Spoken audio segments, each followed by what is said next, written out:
Y mucha gente está escuchando el Evangelio, hermanos. Mucha gente. Mucha, no sé si te preguntas cuántos. Cientos.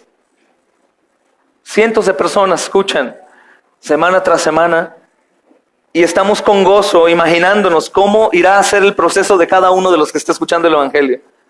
Cómo Dios los irá tomando, hermanos. Estuve también en León con la iglesia y predicamos en la calle con muchas personas. Había mucha gente afuera que viven en la calle, gente adentro. A pesar del ruido, hermanos, externo, hubo mucha atención. Hubo mucha gente que se acercó. Creo que estamos viviendo un tiempo, por la gracia de Dios, en donde se nos está permitiendo predicar libremente. Libremente. Algunos se preocupan por si nos puede pasar algo, pero recuerden que eso es un privilegio que no a cualquiera se le va a conceder. Así que podemos ir con libertad a predicar el Evangelio en cualquier lugar. Dios no va a conceder el privilegio a cualquiera. Ese privilegio de padecer a causa de Cristo es para sus siervos, los siervos inútiles que no hacen más lo que Él ordena. Así que gloria a Dios, hermanos. Alabado sea el Señor. Vamos a abrir las Biblias en el Evangelio de Marcos. Dios, conforme a lo que Él ha escrito a través de los hombres y conforme a lo que ha revelado a los hombres en aquel tiempo, hermanos, como hoy en día. El consejo de Dios en su contexto. Versículo 35 al versículo 40, hermanos, en el nombre del Señor. Y les decía en su doctrina, ¿de quién es hijo Cristo? Versículo 35. Enseñando Jesús en el templo decía, ¿cómo dicen los escribas que el Cristo es el hijo de David? ¿Cómo dicen los escribas que el Cristo es el hijo de David?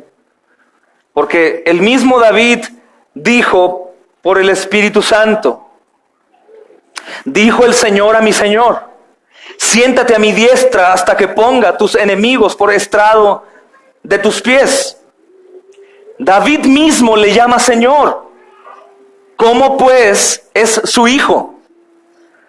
Y gran multitud del pueblo le oía de buena gana. Y les decía en su doctrina, guardaos de los escribas, que gustan de andar con largas ropas y aman las salutaciones en las plazas y las primeras sillas en las sinagogas y los primeros asientos en las cenas, que devoran las casas de las viudas y por pretexto hacen largas oraciones.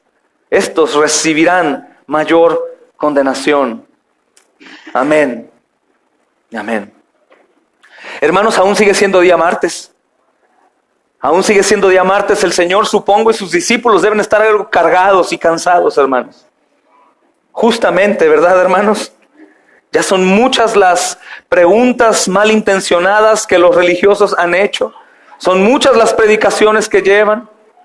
Nos damos cuenta, hermanos, como decían los primeros capítulos, capítulo 2 y 3, ellos no tenían oportunidad ni de comer. Realmente somos humillados, hermanos, con el servicio de Cristo y sus discípulos. Porque nosotros siempre buscamos nuestro descanso, nuestro bienestar, nuestro tiempo. Tenemos excusas, excusas, excusas y excusas. Ellos ya tenían en su mente un propósito que el Señor había puesto en el corazón, como en ti y en mí. Pero ellos estaban obrando en obediencia, a pesar de las circunstancias, hermanos, que estaban viviendo, que eran pues muy duras. Recordemos, hermanos, el tipo de terreno por el cual caminaban ellos. Recordemos, hermanos, qué es lo que quería el pueblo de Jesús. ¿Qué es lo que demandaban? Desde los primeros capítulos que hemos estudiado de Marcos, la gente demandaba milagros y seguía al Señor para que hiciera lo que ellos querían. Dar vida a los muertos, sanar milagrosamente, darles de comer. No muy diferente a hoy, hermanos. Sabes que muchos de entre nosotros vienen a la iglesia porque no quieren ir al infierno. Vienen a la iglesia porque tienen que venir, porque si no vienen y vuelven a regresar, la cara del pastor va a estar en contra de mí. Que a veces no es así, a veces mi cara es por otras cosas que traigo, no porque no vengas. Aunque eso duele también. Pero la gente en su mayoría, hermanos, busca al Señor por algo que necesitan a cambio. Primeramente, porque no quieren ir al infierno. ¿Quién quiere ir al infierno? pero no le están buscando al Señor para hacer su voluntad, para decirle: Señor, aquí me tienes, ¿qué quieres que yo haga? Muchos aún siguen aferrados en defender sus posturas o su manera de interpretación de la Escritura, aunque saben que la verdad ha sido revelada a su iglesia. Yo creo todo lo que dicen a excepción de esto. O no creo que lo que el pastor está enseñando ahí sea correcto. O yo creo que esto está equivocado. Pero siguen ahí. No se despojan de su sabiduría hueca y vana para que el Señor los llene por completo. El Señor Jesús, no es quien tiene la sabiduría en sí o conoce de la ciencia de este mundo, sino que Él es la misma sabiduría, hermanos. Él es la misma sabiduría. Estos hombres, hermanos, que están frente a Él cuestionándolo, son muy parecidos a los hombres de hoy en día. A hombres como tú y como yo que continuamos cuestionando la soberanía de Dios, o peor aún, que sabemos la soberanía de Dios y no ejercemos una obediencia práctica. Pero bueno, al fin, hermanos, estos hombres han cesado de estar preguntándole al Señor esas preguntas capciosas con una mala intención. Y ellos se han callado, hermanos, porque se han quedado sin más armas ante el poder y la sabiduría que ha salido de la boca del Señor Jesucristo. De una o de otra manera, hermanos, han sido impactados. No han podido encontrar error en el Señor. Y el Señor, descansando un poco, toma su tiempo, hermanos, para hacer una pregunta que nadie se va a atrever a responder, ni mucho menos a cuestionar. Ya le preguntaron mucho, ahora el Señor va a preguntarles. Y luego en esta enseñanza, hermanos, hace una denuncia contra aquellos que debían de conocer la respuesta, porque estaban dedicados a enseñar estas cosas del Señor. Ellos debían conocer la respuesta del Señor, hermanos.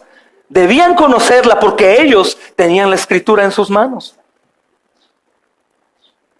Obviamente no pudieron contestar, no supieron la respuesta. Ellos estaban dedicados en otras cosas, hermanos, en lugar de atender el llamado de Dios y ver a Cristo en las Escrituras y poder creer en Él y postrarse y adorarlo, hermanos. De verdad, que Dios nos libre de estar tan ocupados y enredados en cualquier otra cosa que no sea en atender a la voluntad de Dios, hermanos. Que Dios nos libre por completo de esa mente mediocre, hermanos, de creer que podemos negociar con Dios el tiempo que Él ha comprado en su totalidad. Que nos libre algún día antes de morir, pero que nos libre. Que Dios nos libre de tener una poca fe y cuestionar la soberanía de Dios revelada a través de las predicaciones, hermano, en la iglesia. Que Dios nos libre de estar endurecidos en el corazón poco a poco y cada vez más. Eso es posible, hermanos. Estos hombres eran el pueblo ¿de quién? ¿Se endurecieron o no? Se endurecieron, hermanos. Se endurecieron por su soberbia, por su orgullo, por interpretar la Escritura a su manera, para su conveniencia y no únicamente para estar confiados en el Dios Altísimo y obedecerlo. Dios nos libre, hermanos. Dios nos guarde de gloriarnos en lo que podemos lograr en lugar de lo que debemos de atender a través de la exhortación divina, domingo a domingo. Lo peor en nuestro caso, hermanos, que no tenemos excusa. Probablemente en otras iglesias sí, pero en nuestro caso no tenemos excusa, hermanos. Dice Jeremías 9:24, mas alábese en esto el que se hubiere de alabar. ¿En qué? En entenderme y conocerme, que soy yo el Señor que hago misericordia, juicio y justicia en la tierra. Porque estas cosas quiero, dice el Señor. Alábese aquel que entiende y conoce al Señor.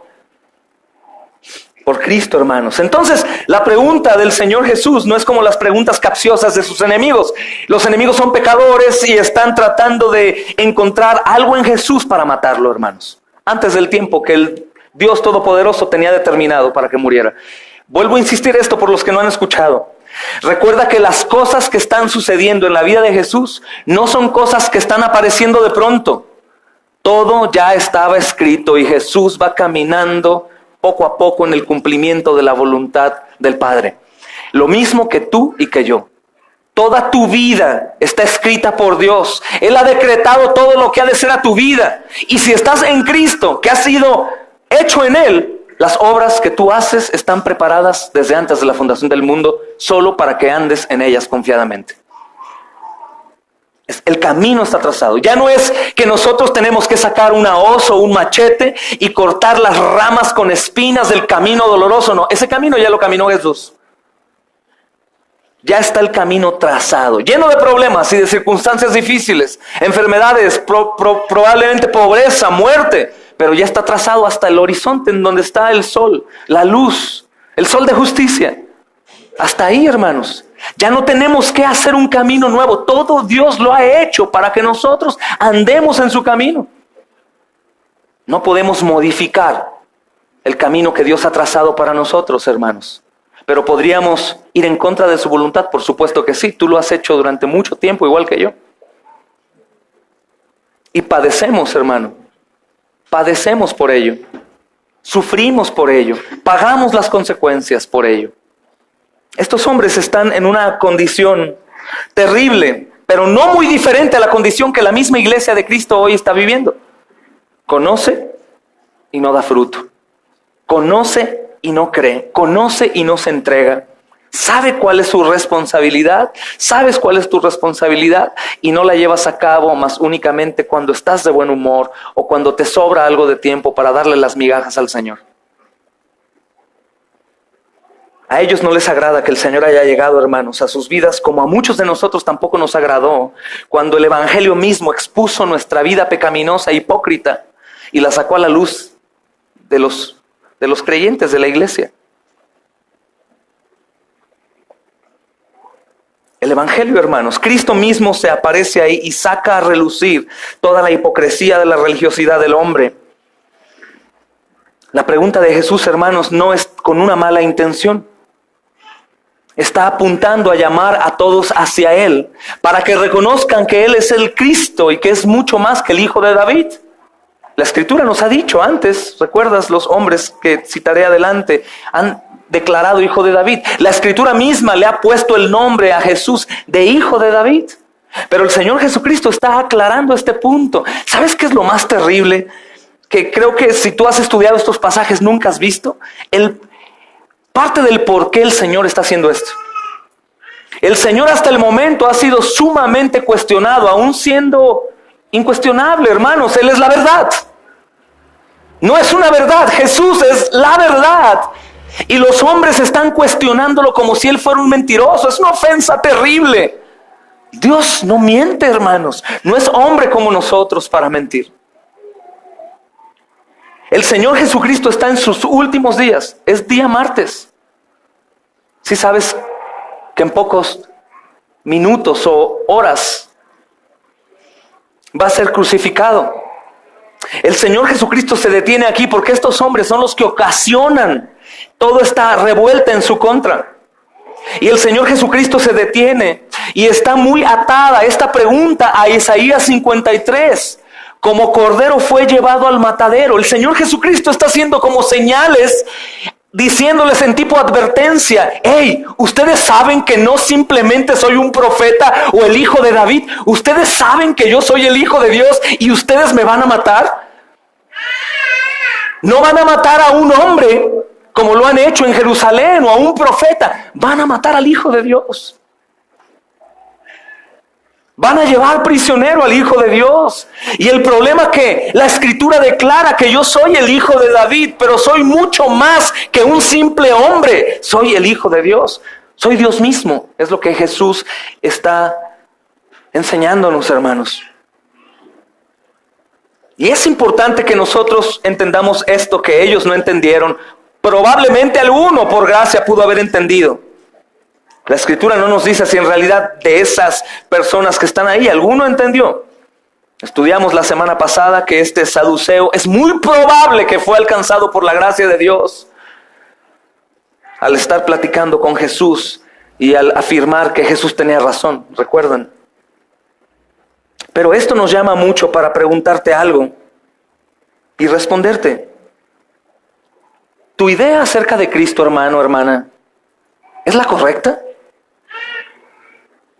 O sea, ¿tu idea que tienes acerca del Señor Jesucristo es la correcta? ¿Cómo tú podrías saber si en realidad es la correcta? Si tú sabes que es Dios y Señor, obviamente hay una manifestación en mis frutos, porque qué locura sería saber que es Dios y Señor y que nosotros continuemos en rebeldía. Por otro lado, si tú crees en parte y lo identificas con un hombre que era hijo de Dios y que fue muy poderoso y que hizo prodigios y milagros y crees, bueno, podría ser que hoy respondas el porqué de tu poco fruto en cuanto al cristianismo. Sería muy probable que tú creas en parte, pero no creas totalmente que Jesús, el que fue entregado a la cruz, hermanos, y puesto por su propia voluntad, es el Hijo de Dios. De lo contrario, no tiene lógica que creamos que es el Hijo de Dios, Dios encarnado, que Él mismo viene a rescatar pecadores y que vivamos sin ninguna dificultad en cuanto a mi poco fruto. ¿Me doy a entender, hermanos? Entonces tu pregunta es, ¿tu idea acerca de Cristo es correcta? Si dices, sí es correcta, yo sé que Él es el Señor. Hermanos, arrepiéntanse entonces, porque no están haciendo lo que su Señor ordena. No podemos decir, siervo inútil soy que no hace más lo que Dios ordena, porque es mentira. Ni a siervo llegamos, hermanos. Porque el siervo es inútil y no hace más lo que ¿qué? Dios ordena. Es muy probable, hermanos, que esta pregunta que puede ser que nos confronte y nos exhorte, te dé alivio hoy. Y hoy puedas salir de aquí con un entendimiento pleno de que ese hijo de David anunciado en la Escritura es el Mesías prometido, el Salvador del mundo. Y puedas entregarte a tu Señor. Puedas entregarte porque hace más de 2000 años te compró. Y desde la eternidad te pensó. Desde la eternidad te pensó y hace 2000 años pagó por ti. Con su sangre que es invaluable. No hay devoluciones, hermanos, porque no hay quien podría devolverle lo que Él pagó por ti.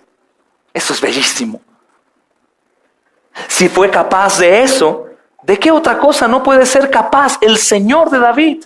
El Hijo de Dios, Dios encarnado, el que me compró con su sangre, murió por mí. ¿Qué otra cosa no podrá hacer por mí como para que yo pueda hacer su voluntad?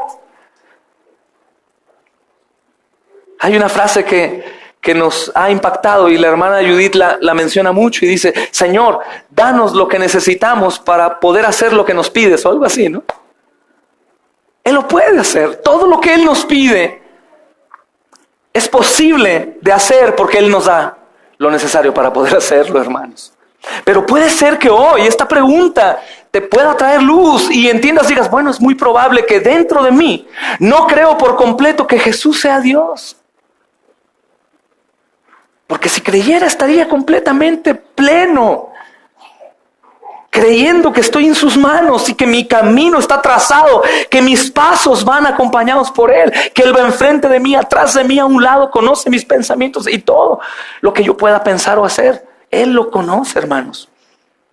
Entonces, ¿tu idea acerca de Cristo es correcta? ¿Quién es para ti Jesús? Y antes de que te respondas, debes de cuestionarte, examinarte en realidad, si tú dices, es mi Señor y mi Salvador.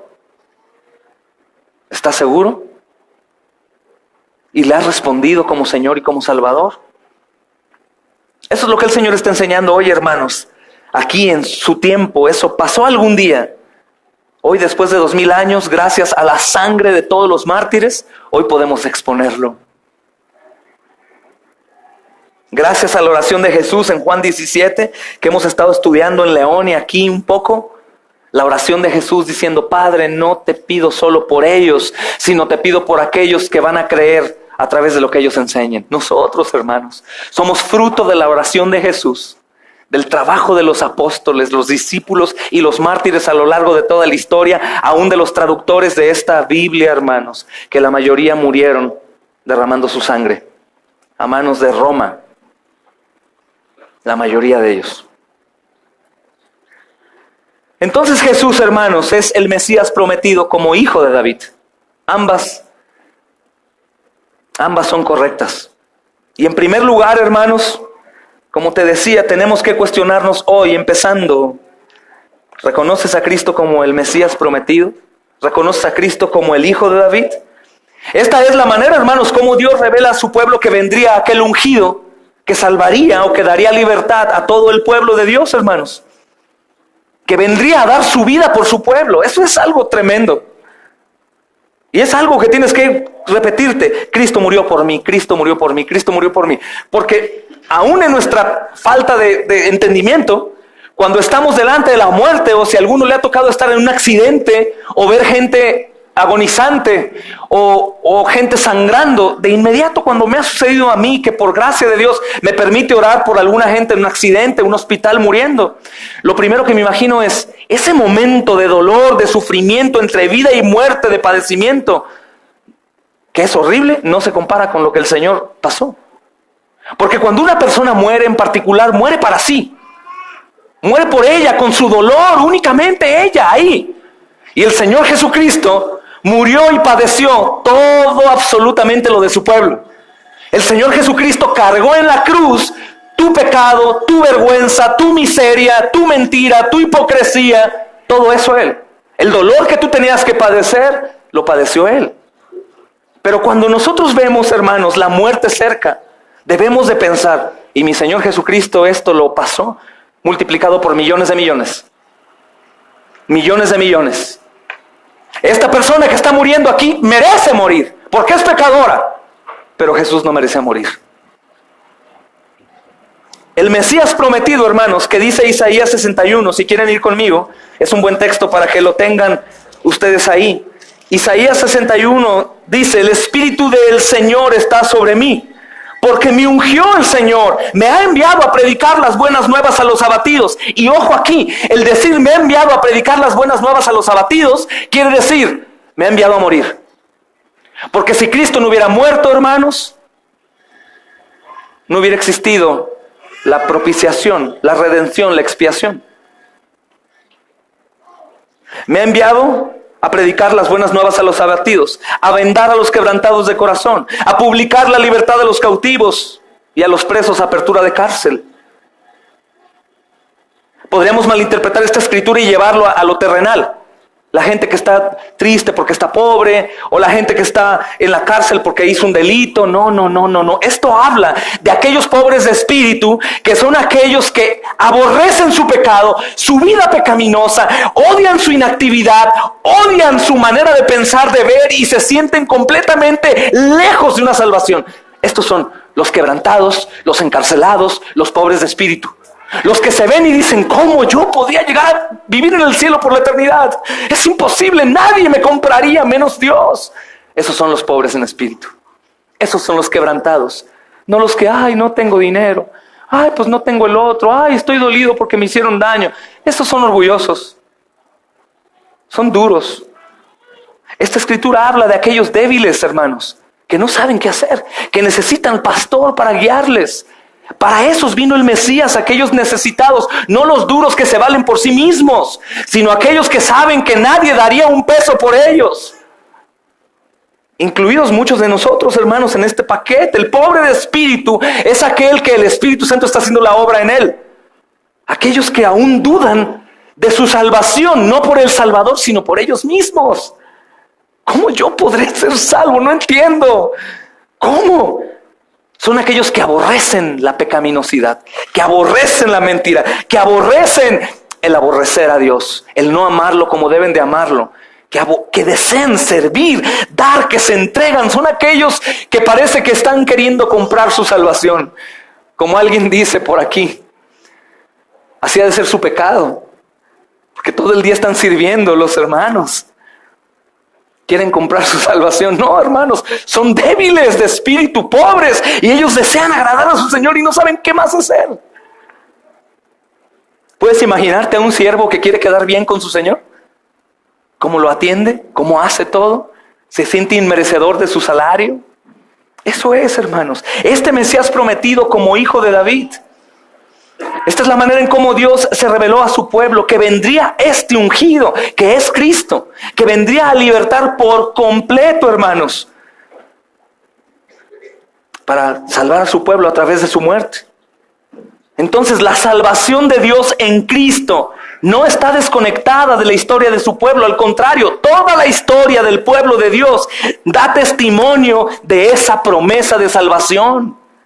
Mira, escucha bien esto. Toda la historia que tiene que ver con el pueblo de Dios está relacionada con el anuncio de la venida de Cristo. Pero va más allá aún. Toda la historia de la humanidad, hermanos, toda la historia del universo está relacionada con Cristo también. Dice el apóstol Pablo, la creación gime a una, la manifestación de los hijos de Dios. Las plantas, hermanos, los animales, las estrellas, las nubes, están ansiosas de que el Redentor venga, hermanos. Que la muerte sea vencida una vez por todas. Todas las cosas, escucha bien y grábalo, todas las cosas que suceden en el mundo, dentro y fuera, están relacionadas con Jesús. Eso quiere decir que tú y yo tenemos gran responsabilidad en este mundo. Grande responsabilidad en este mundo. Esta promesa, hermanos, está desde un principio. Vayan a Génesis 3:15. Los que no vienen a estudiar los miércoles obviamente no saben de lo que voy a leer, pero los que vienen los miércoles ya lo han leído en varias ocasiones conmigo. Es la primera manifestación, hermanos, del Evangelio. Mira lo que dice aquí: pondré enemistad entre ti y la mujer. Está hablándole al mismo Satanás. Y entre tu simiente y la simiente suya. Esta simiente, no la mujer, esta simiente, que es la semilla, Jesús mismo, la herirá en la cabeza y tú le herirás en el calcañar. Jesús aplastaría la cabeza de Satanás una vez y para siempre. Esta es la promesa del Evangelio. Entonces, si estamos en Génesis, toda la historia, hermanos, de la salvación de Dios en Cristo está conectada con la historia del pueblo de Dios. Toda la historia del pueblo de Dios está relacionada con Jesús. Y siempre la historia del pueblo de Dios da testimonio de esta promesa de salvación. Así que podemos resumir que Cristo es la promesa del pacto de Dios con su pueblo. Nuestro fiel Dios, hermanos, hizo una promesa a David, que es el tema que hoy vamos a descifrar. Este David, recuerda que es el gran rey de Israel. Y le dijo que su reino sería establecido para siempre, pero obviamente sabemos que David murió. Entonces, ¿cómo su reino sería establecido para siempre? Este David, hermanos, que dio grandes victorias a Israel, tendría un descendiente que reinaría en su lugar para siempre. Y tiene mucho sentido que sea Jesús. Jesús es Dios. Él es el sumo sacerdote para siempre. Para siempre. Mira 2 de Samuel capítulo 7, versículo 2. Es importante que estas cosas las tengas, porque te vas a encontrar con algunos que niegan la deidad de Jesús. Testigos de Jehová, luz del mundo, y algunos cristianos que se denominan unicitarios, que dicen que Jesús no es Dios. O dentro de esa doctrina dicen que Jesús es el Padre y el Espíritu Santo. Y recordemos, hermanos, pongamos un triángulo imaginario. Arriba está el Padre, de este lado está Jesús, de este lado está el Espíritu Santo. El Padre es Dios, pero no es el Hijo. El Hijo es Dios, pero no es el Espíritu Santo. El Espíritu Santo es Dios, pero no es el Padre. Es un solo Dios en tres personas. Aquellos que niegan estas verdades, hermanos, obviamente están severamente perdidos, porque la Escritura, la promesa que Dios da a su pueblo, es una promesa de un sacerdote, de un rey para siempre. ¿Y quién puede ser para siempre sino Dios mismo? Sino Dios mismo. 2 de Samuel, capítulo 7, versículo 12 al 16. 2 de Samuel, capítulo 7, versículo 12 al 16. Y cuando tus días sean cumplidos y duermas con tus padres, yo levantaré después de ti a uno de tu linaje, el cual procederá de tus entrañas y afirmaré su reino. Él edificará casa a mi nombre y yo afirmaré para siempre el trono de su reino. Yo le seré a él padre y él me será a mí hijo. Y si él hiciere mal, yo le castigaré con vara de hombres y con azotes de hijos de hombres. Pero mi misericordia no se apartará de él, como la aparté de Saúl, al cual quité de delante de ti. Y será afirmada tu casa y tu reino para siempre delante de tu rostro, y tu trono será estable eternamente. Amén. Mira el Salmo 89. Tu reino será estable eternamente, hermanos. Recuerden, eso va muy de la mano con el devocional del hermano Claudio de hoy en la mañana. Salmo 89, versículo 3 y 4. Hice pacto con mi escogido. Juré a David mi siervo diciendo, para siempre confirmaré tu descendencia y edificaré tu trono por todas las generaciones. Amén. Hermanos, esta promesa a David representa la promesa del pacto de Dios con su pueblo para salvarlo para siempre. Si la salvación es para siempre, tenía que venir por alguien que vive para siempre. Esta misma promesa, hermanos, se escuchó en el Edén cuando Adán pecó contra Dios y que fue desarrollándose por medio de los patriarcas. Esta promesa, hermanos, es hecha al hombre desde que el hombre peca. No me voy a meter en esas doctrinas hoy, pero quiero aclararte que Dios no mandó la promesa por el resultado del pecado. Es decir, Dios no vio que Adán pecó y Eva y dijo, ¿qué haré? Voy a enviar a mi hijo. No, hermanos. De hecho, no sabemos si él primero planeó la caída o planeó la redención. No sabemos si él dijo, voy a manifestar mi gloria, soy el Dios invisible, tengo que ir a la tierra, pero bueno, pondré ahí libertad de conciencia en Adán y Eva, libre albedrío. Él sabía que le iban a traicionar, él ya tenía el Salvador. No voy a entrar ahí a ese tema, pero no es una opción B, eso recuérdalo. Hay quien dice y enseña que el hombre peca y Dios se rompió la cabeza a ver qué iba a hacer y se le ocurrió enviar a su hijo. Jesús no es opción B, hermanos. Jesús sabía desde la eternidad lo que iba a acontecer. Entonces, Jesús siempre ha sido la esperanza del pueblo de Dios, hermanos. Desde Adán hasta David, el pueblo caminó en esperanza a la promesa de Dios. El pueblo obviamente recibió señales y sellos que aseguraban esa esperanza, aún por medio de figuras y sombras. Te he dicho antes que cada medio de salvación en momentos de angustia, cada rescate de parte de Dios, cada ayuda al pueblo de Dios, es una sombra de Jesús. Todo eso era provisional, era temporal. Pero todo eso apuntaba a esa promesa, hermanos, y eran afirmados todos ellos en esa esperanza. Esta liberación de parte de Dios, de un rey y un señor, un sacerdote para siempre. Y esta promesa, hermanos, era establecida y creída por medio de reyes imperfectos como David y los demás reyes de Israel, hermanos. Pero todo esto señalaba al perfecto rey capaz de liberar a su pueblo para siempre. No por momentos, no por guerras.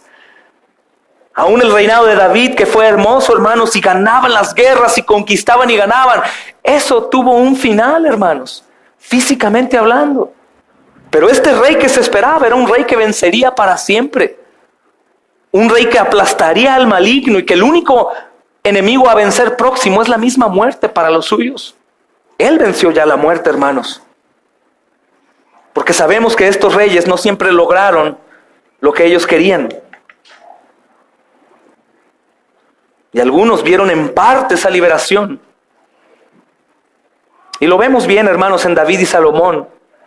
Las promesas de Dios, las victorias en Dios, el guardarles en cada momento, hermanos. Dios siempre ha manifestado a su pueblo que Él era su rey. David reinaba sobre el pueblo de Dios bajo el reinado de Dios mismo. Es como Adán gobernaba sobre la creación bajo el gobierno soberano de Dios. Pero ya había un momento establecido conforme a su pacto y la promesa para que ese rey que se manifestaba a través de cuidados y sombras y símbolos se apareciera una vez y para siempre, hermanos. Que ya no hubiera más intercesores, que ya no hubiera más sacerdotes entre Dios y su pueblo, sino únicamente el sumo sacerdote que es Jesús. Y por lo tanto, hermanos, Él es la esperanza del pueblo y reconocido. Por ejemplo, vean el Salmo 24, hermanos. Por favor, y ténganlo en mente siempre.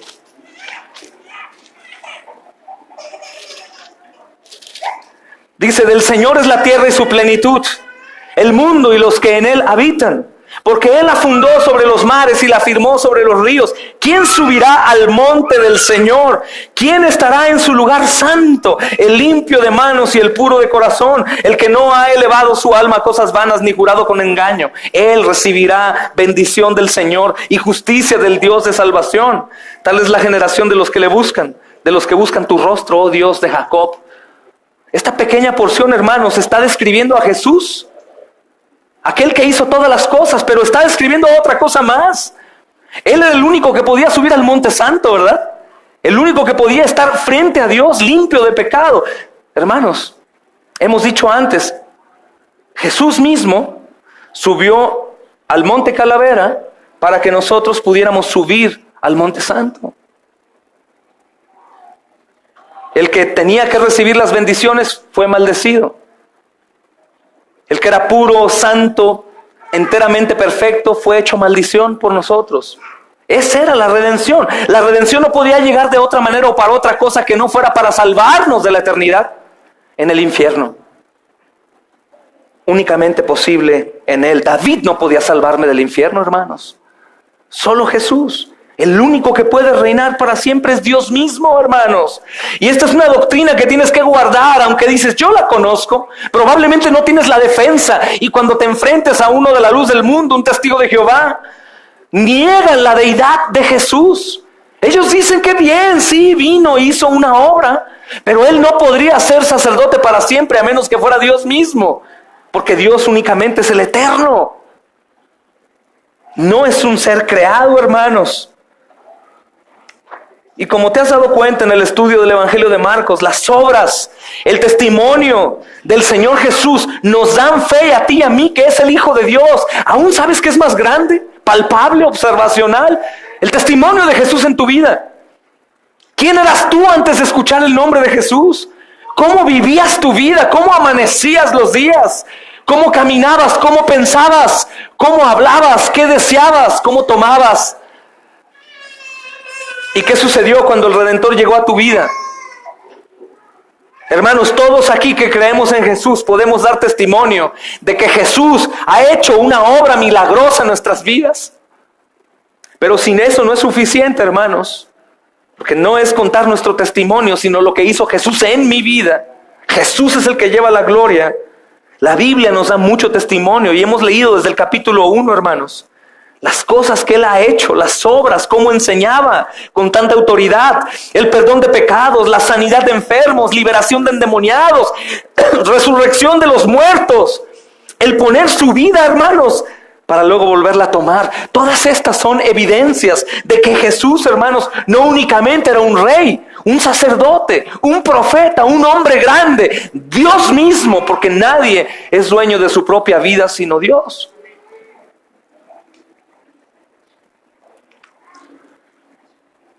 Estas son evidencias contundentes, hermanos, que efectivamente nos dicen que Jesús es el Mesías prometido y el Mesías aprobado por Dios, el Rey de Israel, distinto a cualquier otro rey que haya habido en el pueblo de Dios. Alguien que no necesita ayuda, hermanos. Alguien que no necesita un sacerdote, mucho menos un papa. Hermanos, alguien que tiene el poder para darle vida a un muerto, como yo, como tú, espiritualmente muertos. Alguien que no requiere de nadie más, pues Él vino, estableció su reino y no está, hermanos, como el sumo sacerdote estaba en la antigüedad, parado, nunca se sentaba, te platicaba el miércoles, porque ofrecía sacrificios y holocaustos. Todo el tiempo el sacerdote estaba parado. Jesús está sentado en el trono. descansando, reinando, gobernando sobre todo. Toda potestad le ha sido dada en el cielo y en la tierra. Y dices, pero es que eso lo tenía, que Jesús no era eterno. Sí, hermanos, pero se encarnó. Y como hombre logró tener el dominio sobre todas las cosas. Aún sobre la muerte, sobre nuestras vidas.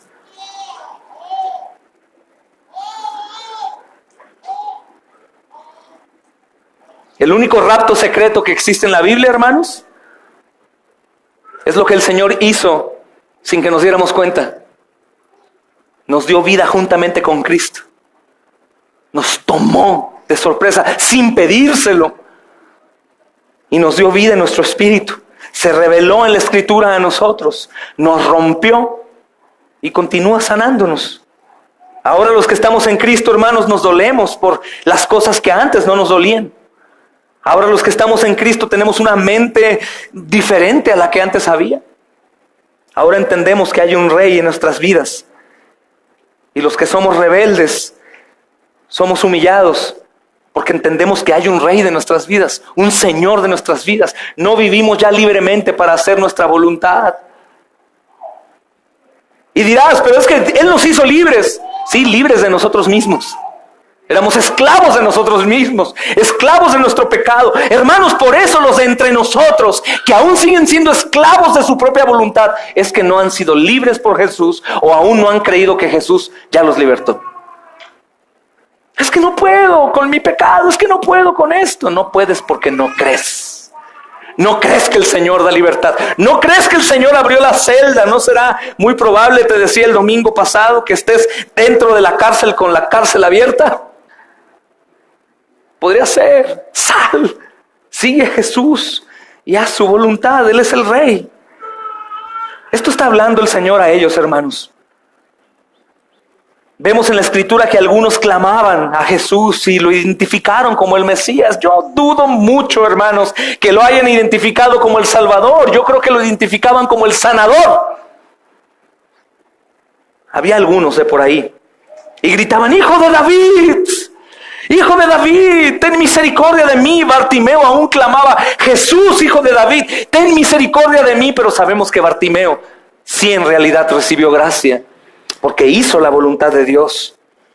Una multitud gozosa, hermanos, por un momento le reconoce como tal.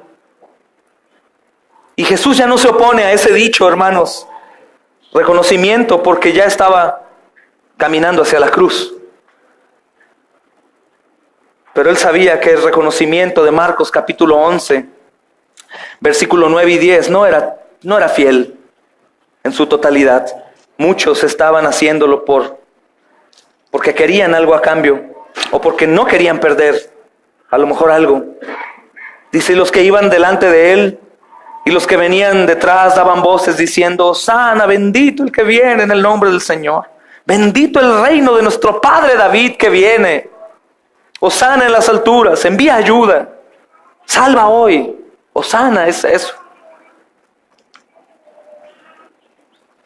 Aunque algunos hermanos están aquí reconociendo, muchos de estos que gritan lo rechazan también, como aquellos que estamos hablando 3 domingos para acá, que enseñaban la ley, la cual hablaba de él mismo. Qué locura, ¿no? Rechazaban al Señor, el cual estaba escrito en la ley misma. Entonces, hermanos, el Señor interroga a esos oponentes con una sana intención. Nunca el Señor tuvo malas intenciones. Para enseñarles que Cristo era el Hijo de Dios e Hijo de David, conforme a las Escrituras, pero a la vez Señor suyo, Señor de David. Y ellos no supieron responder. Jesús, hermanos, es el Cristo. Y como tal, no solo es hijo de David.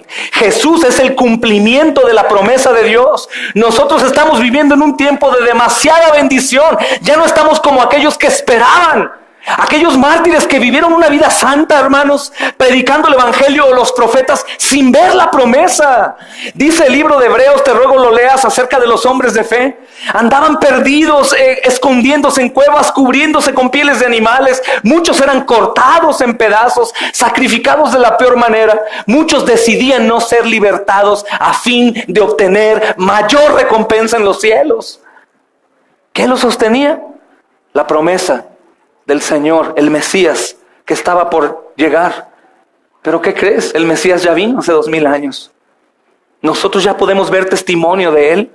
Aún en el ateísmo, en la ciencia, se sabe de un Jesús que vino, hizo grandes prodigios y milagros. Aún incrédulos, hermanos, aún incrédulos reconocen que Él resucitó. Tu Dios, mi Dios, vino a la tierra, se encarnó, murió, cargó nuestro pecado y la muerte no lo soportó. Este mismo que tenían enfrente, hermanos, lo vieron, sabían quién era y lo negaban.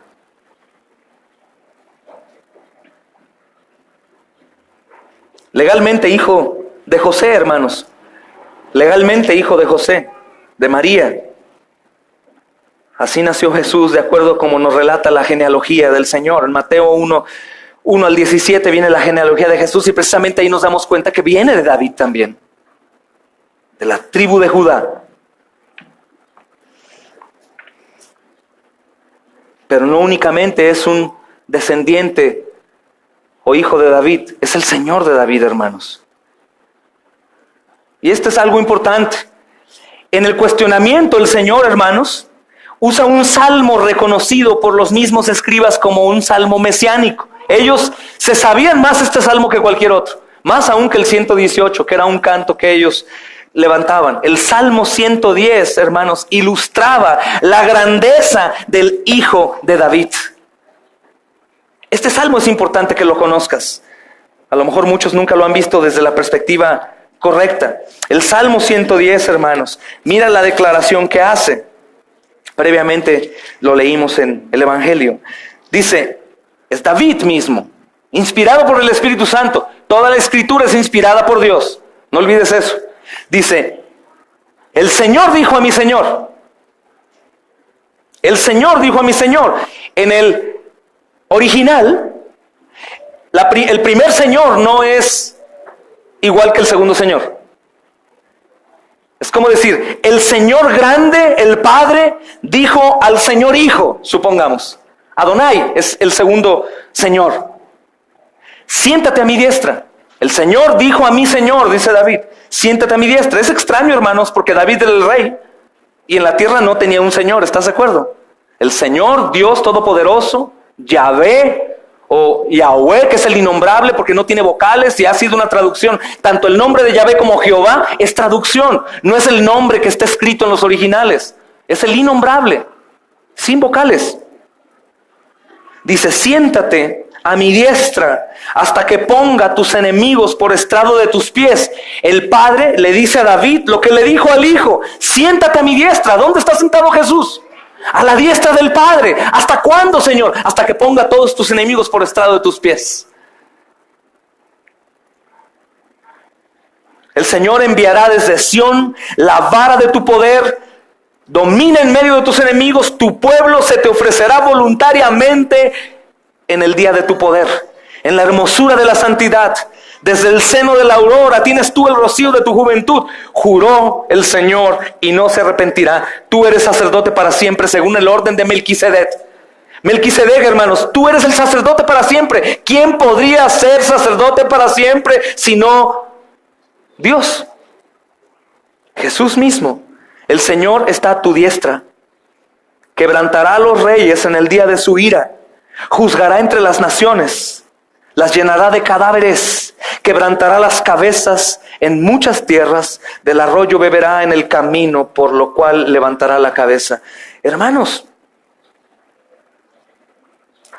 entonces este salmo nos dice que el Señor está demostrando a través de su escritura que si David le llama Señor a Jesús, obviamente es mucho mayor que David. Como sabemos que lo es, amén, hermanos. Pues el Señor de David es el Cristo, el Mesías, el ungido, el Salvador. el Señor de David. Si es para siempre, hermanos, quiere decir que este Mesías del que estamos hablando, el Señor de David, es igual a Dios. Es igual a Dios. Es eterno, es para siempre. Cuando hablamos de para siempre, no es desde para siempre, como nosotros creación, sino la Escritura hace referencia desde siempre, desde la eternidad, no de un día para otro. Hermanos, el rey David no tenía otro mayor que él en su trono, sino a Dios. David se dedicaba a desbancar o destronar a los reyes. Y David está haciendo una declaración, inspirado por el Espíritu Santo, que hay un Señor suyo. Qué hermoso saber que la esperanza de David, hermanos, era Jesús. Qué hermoso saber que lucha a lucha, guerra a guerra, victoria a victoria, la esperanza de David era Jesús. Un Jesús que ante sus ojos no había sido levantado en una cruz para ser visto. Pero él confiaba en él, en la promesa. Para nosotros, hermanos, Jesús ya fue levantado como la serpiente fue levantada por Moisés. Para que todo aquel que lo vea, que crea, no se pierda, mas tenga vida eterna. Por su sacrificio, hermanos. Miren lo que dice Romanos, capítulo 1, versículo 3. Dice acerca de su Hijo, nuestro Señor Jesucristo, que era del linaje de David según la carne. Según la carne. Tanto José como María eran linaje de David. Pero dice el versículo 4, que fue declarado por los hombres contemporáneos de ese tiempo, hermanos, de todos los apóstoles, con poder, según el Espíritu de santidad. ¿Por qué? Por la resurrección de entre los muertos. Fue comprobado que el Hijo de David, por la carne, de su linaje, era el Hijo de Dios, porque resucitó de entre los muertos, con poder. ¿Qué quiere decir esto? Que reina con Dios. Que según el Salmo 110 está sentado a la diestra, está a la diestra de Dios, un lugar de honor exclusivo para aquel designado por Dios. Un lugar de honor, amados, que únicamente puede ser llenado por un rey, por un eterno, por Jesús, que está a la diestra, sentado. ¿Quién puede ser esta persona? Tú sabes, Jesús mismo. Esto lo vamos a ver, hermanos, al finalizar, no puedo adelantarme. Marcos capítulo 14 y capítulo 16. Pero también es lo que testifica el primer mártir. Vayan a Hechos capítulo 7, hermanos, por favor. Hechos capítulo 7, versículo 56.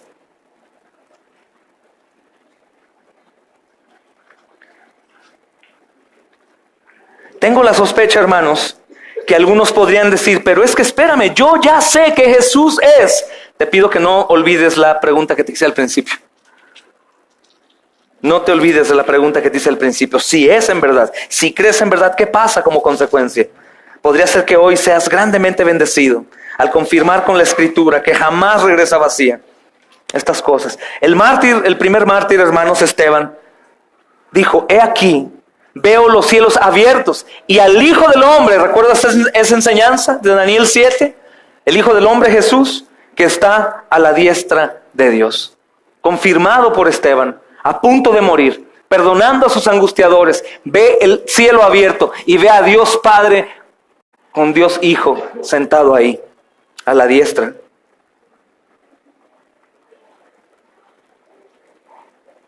Gloria al Señor. El escritor de la carta de Hebreos, si van conmigo al capítulo 1, por favor, hermanos. Capítulo 1, versículo 3. Hebreos capítulo 1, versículo 3 dice, el cual siendo el resplandor de su gloria y la imagen misma de su sustancia y quien sustenta todas las cosas con la palabra de su poder, habiendo efectuado la purificación de nuestros pecados, ¿por medio de quién? De sí mismo se sentó a la diestra de la majestad de Dios. Una palabra que tienes que tener guardada aquí si eres creyente, dice, habiendo efectuado la purificación de nuestros pecados por medio de sí mismo, y se sentó a la diestra de la majestad en las alturas. Amén. Capítulo 8 de ese mismo libro, hermanos. Versículo 1. Ahora bien, El punto principal de lo que venimos diciendo es que tenemos a tal sumo sacerdote, el cual se sentó a la diestra del trono de la majestad en los cielos. Ese es nuestro sumo sacerdote. Mira, el mismo autor de Hebreos describe en el capítulo 12, versículo 2, puestos los ojos en Jesús, el autor y consumador de la fe, el cual por el gozo puesto delante de él sufrió la cruz, menospreciando el oprobio, y se sentó a la diestra del trono de Dios.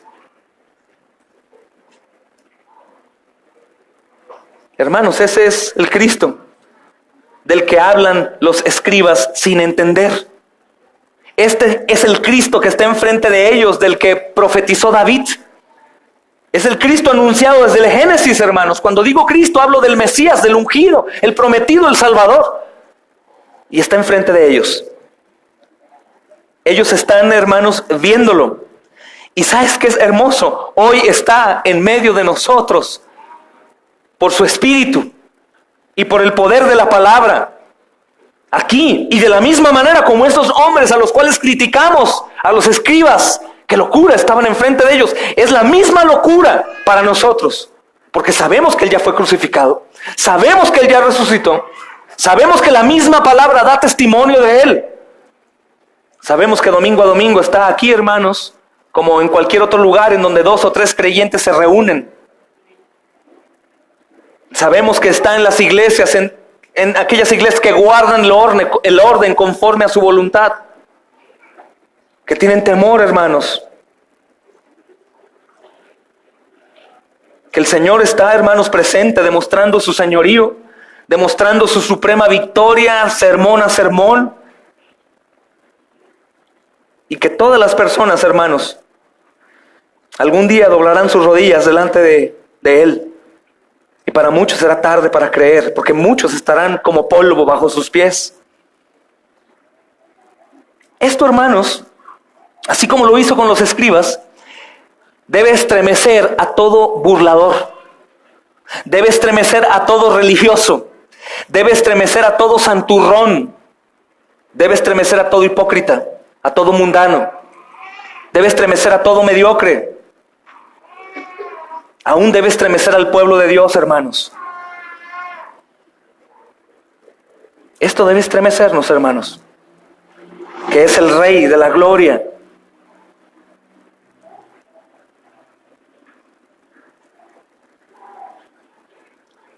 Mira Juan capítulo 15, versículo 14.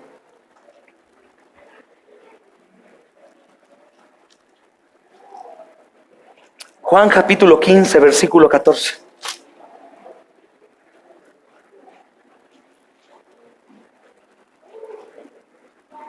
Desde el versículo 13 dice, nadie tiene mayor amor que este, que uno que ponga su vida por sus amigos. Vosotros sois mis amigos si hacéis lo que yo os mando. He enfatizado en esta palabra amigos, no es como amigos nuestros, sino cuando dice amigos aquí se refiere a una revelación que Él dio, que únicamente se habla con los amigos. No para que podamos tener a Jesús como muchos cristianos modernos que pueden decirle hasta algún apodo a Jesús. Jesus y ese tipo de cosas. My Jesus. O Chuyito y ese tipo de cosas, hermanos. Sino que habla de una intimidad. Un amigo que puso su vida por nosotros. No hay mayor amor que este, sino uno que puso su vida. Ustedes son mis amigos si hacen la voluntad mía, si guardan mi palabra. Pero si la vida, hermanos, de las personas está en oposición a Cristo mismo y a su palabra, dan evidencia no de ser sus amigos, sino de ser sus enemigos. Y si son enemigos de Jesús, hermanos, son enemigos de Dios, porque Jesús es Dios. Esto te ayuda para algunos de entre nosotros que piensa que tanto el romanismo como testigos de Jehová, como luz del mundo, puede ser igual. Y decimos, respetamos, cada quien lo suyo. Hermanos, si ellos no respetan la deidad, el señorío, la majestad de Jesús, nosotros tampoco les respetamos. No en el sentido de violentarlos, sino que no respetamos sus enseñanzas. Al contrario, refutamos sus demoníacas enseñanzas, que lo único que hacen todas las religiones y las sectas es tratar de desbancar al que está sentado en el trono, lo cual es imposible. O ponen a María por arriba, o ponen a su profeta por arriba, o a su apóstol por arriba, o a cualquier cosa por arriba de Jesús, cuando en realidad ellos están a sus pies. Y no besándolos, sino pisados por Él, hermano. No podemos abrazar ninguna doctrina hereje que las religiones, hermanos, o las sectas enseñan acerca de esto. Jesús, el Cristo, es el Dios Todopoderoso, hermanos. Y es el único que podría salvarnos. Aquellos que viven con apariencia, religiosidad, bajo legalismo, hermanos, aquellos que no dan fruto, aquellos que están llenos de maldad, aquellos que son miserables, algún día el Señor vendrá. Hay una pregunta que nos hace la Escritura en Lucas 21, si quieren ir conmigo para no hacértela yo. Lucas 21, versículo 36. Dice, y enseñaba de día en el templo y de noche saliendo. Se estaba en el monte que se llama de los Olivos, 36. Velad pues en todo tiempo orando. Velad pues en todo tiempo orando, que seáis tenidos por dignos de escapar de todas estas cosas que vendrán y de estar de pie delante del Hijo del Hombre, delante de Jesús. Mira qué dice segunda de Pedro. Son varias escrituras que quiero que tengas en mente. ¿Vamos a borrar acaso de nuestra mente el amor de Dios? No, Él es amor, no puede ser borrado. Pero su justicia divina, hermanos, su ira reservada, no puede ser tampoco negada. Segunda de Pedro capítulo 3, versículo 1 al 12. Voy a leerte una porción grande. Segunda de Pedro 3, 1 al 12. Amados, esta es la segunda carta que os escribo, y en ambas despierto con exhortación vuestro limpio entendimiento, para que tengáis memoria de las palabras que antes han sido dichas por los santos profetas y el mandamiento del Señor y Salvador dado a vuestros apóstoles. Sabiendo primero esto, que en los postreros días vendrán burladores andando según sus propias concupiscencias y diciendo, ¿dónde está la promesa de su venida? Porque desde el día en que los padres durmieron, todas las cosas permanecen así como desde el principio de la creación. Estos ignoran voluntariamente que en el tiempo antiguo fueron hechos por la palabra de Dios los cielos y también la tierra que proviene del agua y por el agua subsiste, por lo cual el mundo de entonces pereció anegado en agua. Pero los cielos y la tierra que existen ahora están reservados por la misma palabra, guardados para el fuego en el día del juicio y la perdición de los hombres impíos. Mas, oh amados, dice el versículo 8, no ignoréis esto, que para con el Señor un día es como 1000 años y 1000 años como un día. El Señor no retarda su promesa, según algunos tienen por tardanza, sino que es paciente. ¿Para qué?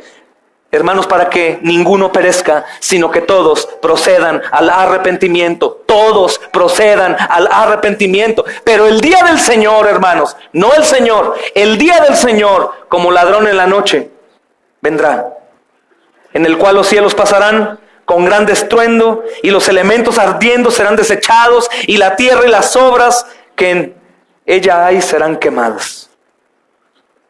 Por eso dice Apocalipsis 6, versículo 15. Y los reyes de la tierra, y los grandes, y los comandantes, y los ricos, y los poderosos, y todo siervo y todo libre, se esconderán en las cuevas y entre las peñas de los montes, y dirán a los montes y a las peñas, caigan sobre nosotros, y escóndanos de la presencia del que está sentado en el trono, de la ira del Cordero, porque ha llegado el gran día de la ira de ellos. ¿Quién podrá sostenerse? ¿Quién podrá sostenerse? ¡Cúbrenos, tierra! ¡Tápanos de la ira de Dios! Salmo 2:12 dice, honrad al Hijo para que no se enoje. Salmo 2:12, escucha bien, honrad al Hijo para que no se enoje y perezcas en el camino. Pues puede inflamarse de repente su ira. Cuán bienaventurados son todos los que en Él se refugian. Refúgiate en Él, mi amado. Refúgiate en Él. Isaías capítulo 2, versículo 10. Métete en la roca y escóndete en el polvo del terror del Señor y del esplendor de su majestad. Métete en la roca. Qué palabras, ¿no, hermanos? Métete en la roca y escóndete del terror del Señor. Y puedes decir, tengo miedo de Él. No, refúgiate en Él. Refúgiate en Él. Oseas capítulo 10 versículo 8 dice, también serán destruidos los lugares altos de Abén, el pecado de Israel, espinos y abrojos crecerán sobre sus altares. Entonces dirán los montes, cubridnos, y a los collados, caed sobre nosotros. Este es el Señor, hermanos. De aquel todas las personas, todos los poderosos se esconderán. Intentarán refugiarse en las cuevas, en los orificios, porque será revelada la gloria de Dios y todos la verán. Ahí todo sentimiento de enemistad, de rebeldía con Dios se terminarán, hermanos. Ahí los que no hicimos nada desearemos haber hecho mucho para Él. Él, hermanos, el Hijo de Dios, Dios hombre, Hijo de David anunciado en la Escritura, se humilló para manifestar su amor. Entonces vemos que después de hacerles esta pregunta a sus enemigos, hermanos, ellos no pueden responder. El Señor Jesucristo denuncia la hipocresía de sus enemigos y manda a sus seguidores cuidarse de caer en las mismas conductas de los hipócritas, como leemos en los últimos versículos de esta porción. Cuídense de los saduceos. Cuídense de caer en las mismas conductas de los hipócritas. Siendo Cristo el buen ejemplo a seguir, síganlo a Él únicamente. Hagan lo que Él hacía. Porque muchos podrían decir, es que yo no sigo a hombres. Pero si no sigues a hombres, si no sigues a Jesús, estás igual, estás bien, no sigas a hombres, siga a Jesús. Con su denuncia del pecado, hermanos, Él se muestra a sí mismo como el enviado por Dios, quien se humilló para manifestarnos su amor. El amor de Dios y el amor al prójimo. ¿Por qué el amor de Dios? Por la obediencia a Dios fue manifestado su amor. Y porque se aman, hermanos, como las tres personas de la Trinidad. Son necesarios el uno al otro, inseparables. Pero este Dios manifestó su amor para con nosotros humillándose en la cruz, hermanos. ¿Y cómo demostró su amor al prójimo también? Muriendo por ellos, por pecadores. No murió por buenos, murió por pecadores. Los escribas, los fariseos, los saduceos no estaban mostrando absolutamente nada, hermanos, de amor. En cambio, Cristo sí lo hizo. Cristo, hermanos, siendo el Dios mismo, el único merecedor de todo, no actuaba como aquellos que decían conocer la ley. Siendo Él mismo el Señor de la ley. En lugar de eso, hermanos, Él amaba al prójimo y buscaba afanosamente servirles cuando los religiosos afanosamente buscaban reconocimiento. Es un tema muy peligroso, hermanos. Hay quienes están inconformes en una iglesia porque no se les da lo que ellos quieren. Pero ellos no dan lo que la iglesia necesita. Dice el pastor Sugel Michelén, hay quienes buscan la iglesia perfecta y dice, ten cuidado porque no la vas a encontrar. Y si la encuentras, por favor no vayas porque la vas a echar a perder. Estos hombres buscaban para sí el reconocimiento, buscaban tener autoridad sobre la gente, pero no buscaban agradar a Dios. Lo único que hizo Jesús, que es lo que tenemos que hacer tú y yo, es agradar a Jesús, hermanos. No en apariencias, con esas vestimentas largas que los identifica como aquellos hombres de la ley, o los oficiales en todo momento, en todo lugar, sino como Jesús, hermanos, insignificante ante los ojos de los hombres. Por lo cual, según ellos, no merecían reconocimiento alguno y buscaban todos los medios para hacerle daño, hermanos. Jesús advierte contra este tipo de gente y es el ejemplo, hermanos, del Señor Jesucristo. el que debemos de seguir y no el de estos arrogantes. No debemos buscar la gloria de los hombres, sino la gloria de Dios, haciendo su voluntad. Así que reconocer a Cristo, hermanos, reconocer a Cristo implica reconocer su amor. Reconocer su amor es que nosotros demos amor. Reconocer la humillación de Cristo es reconocer que debemos de humillarnos también y hacer cosas inclusive que no nos gustan, hermanos, porque Él lo hizo. Ver la disposición y la fidelidad de Cristo nos invita a nosotros en ser o estar dispuestos a cualquier cosa, dice la Escritura, dispuestos, fervientes, preparados para cualquier cosa que se presente. ¿Por qué? Porque así fue nuestro Señor, el Hijo de David, que es Hijo de Dios y Señor nuestro. Debemos seguir su ejemplo, sirviendo por amor a Dios, a nuestro prójimo, hermanos, buscando únicamente la gloria de Dios. Esto implica muchos temas, hermanos, mucho. Porque normalmente lo que nosotros emprendemos es en base a las personas. Es decir, yo puedo saludar muy cordialmente a una persona que me saluda cordialmente. Yo puedo a lo mejor hacer un servicio especial, barrer o hacer algo para que me vean y me reconozcan. Podría a lo mejor orar por aquellos que amo, pero no por los que no amo. Y somos normalmente así, hermanos, como estamos a una defensiva y imaginando cosas y hacemos las cosas en base a lo que vemos de las personas y no libremente, únicamente en el nombre del Señor, sin importar nada más. Es como en el tema de la generosidad, las ofrendas, ¿no? Hay quienes no dan, no por no tener, sino porque se imaginan muchas cosas. Cuando tenemos que dar, simplemente porque el Señor nos dice que demos, y hay más en el dar que en recibir. Es un tema importante también. Muchos hoy, hermanos, se dicen ser siervos del Señor, pero se sirven a sí mismos, a sus propios vientres, o sirven sus propias familias de la mejor manera, pero no a la iglesia del Señor. De esa manera muchos son engañados. ¿Por qué? Porque siguen el ejemplo. Aún muchos sacan provecho de eso y no generan ningún bien a la iglesia, sino únicamente mal.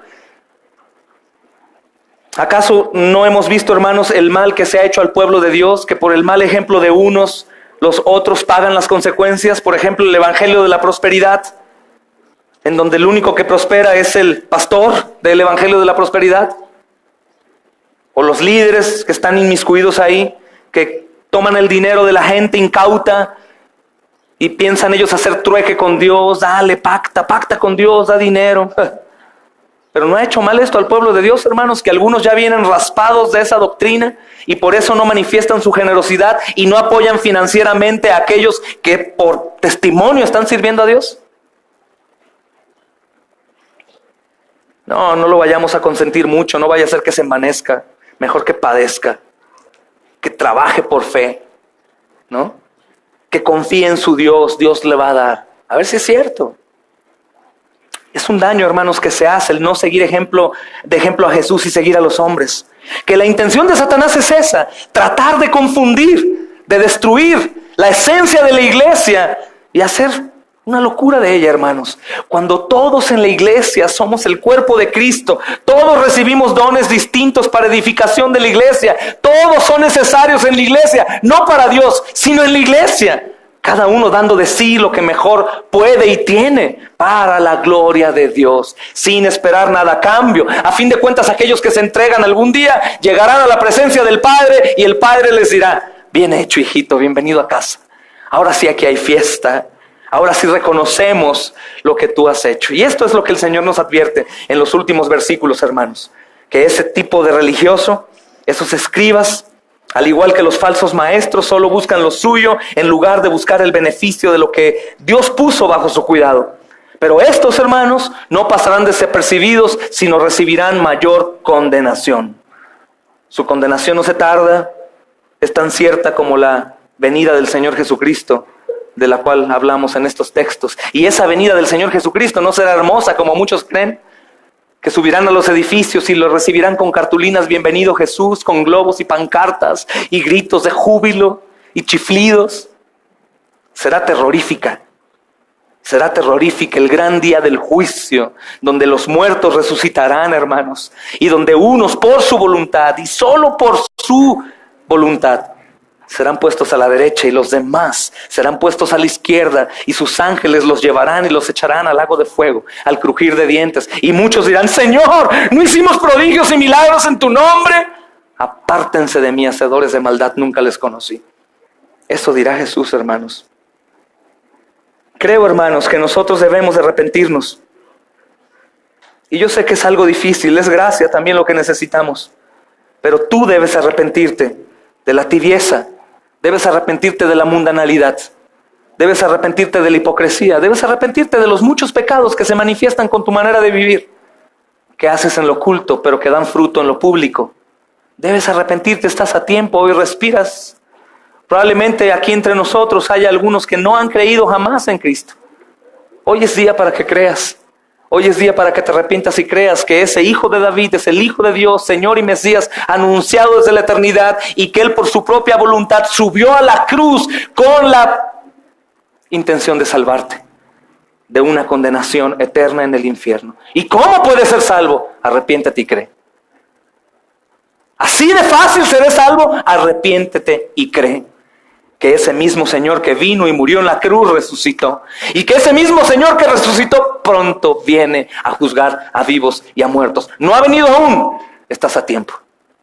Estás a tiempo, hermano. Pero aquellos que hemos creído por su gracia, hermanos, podemos decir: Abba Padre. Y aquellos que podemos decir Abba Padre, hermanos, hemos recibido el poder y dominio propio contra el pecado, para que no lo toleremos en nosotros, sino que lo hagamos morir cada día. No solo debemos hablar del amor de Dios, sino que debemos experimentarlo y demostrarlo en nuestra vida. Esta enseñanza, hermanos, va atada a la enseñanza pasada. No solo hablamos del amor de Dios, cuánto amor de Dios, qué bueno es mi Señor, mira cuánto amor dio, sino debemos demostrarlo. Prácticamente es el verdadero amor. Aquellos que no manifiestan el amor es porque aún no han conocido a Dios, independientemente del tiempo que lleven de cristianos.